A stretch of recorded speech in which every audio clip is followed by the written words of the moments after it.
मी बीड जिल्ह्यातला आहे. मी गोंदियावर राहतो. बीड शहरामध्ये ओबीसीचं अस्तित्व दिलो आहे. मला धमकी येतात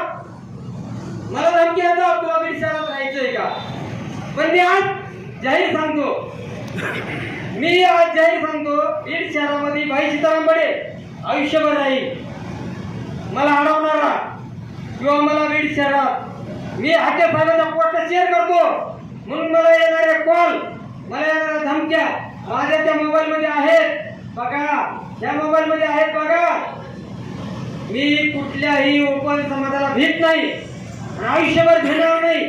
ती खानदानी का डोंगरपट्ट्यात फायदा झालेल्या ऊसतोड कामगारांची आहे आणि आयुष्यभर असाच राहणार आहे. प्राध्यापक लक्ष्मणजी हाके साहेब यांना माड्यापासून इथपर्यंत येईपर्यंत आम्ही सहकार्य केले. एक वंजारी बोलतोय मी. आजपर्यंत कम्युनिस्ट होतो, मला जात कळत नव्हती, पण लोकसभेपासून मला जात कळायला लागली. मला कळलं हे पडा ते पडा.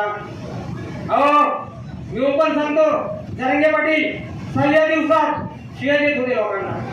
हे आमचं अभ्यासू नेतृत्व आहे, आमचे अभ्यासू नेतृत्व आहेत. ते त्यांच्या तोंडात संविधानिक भाषा येते. वाघमारे साहेब यांच्या तोंडात संविधानिक भाषा येते. तुम्ही तुमच्या नेतृत्वाला समजून सांगा. आजही कुणीतरी टीका केली, कुणीतरी काहीतरी वेगळं बोलतंय, त्यामुळे देव जरांगे पाटील तुम्ही बोलू नका. आम्ही तुमचा आदर करतो. तुम्हाला 10% 20% आरक्षण घ्या, पण ओबीसी येऊन देणार नाही. एकच पर्व ओबीसी अमर रहे मुंडे साहेब अमर रहे. एकच पर्व ओबीसी सर्व अमर रहे मुंडे साहेब अमर रहे. थँक्यू.